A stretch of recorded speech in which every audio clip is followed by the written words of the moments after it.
Мы не можем смотреть на ту жестокость, на тот нацизм, который сейчас там творится.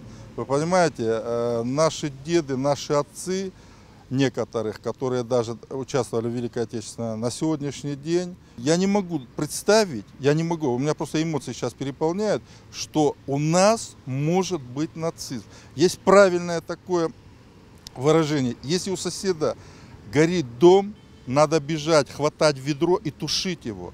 Если мы его не затушим, этот огонь перехлестнет сюда, в наш дом. Поэтому вот сегодня мы собираемся здесь.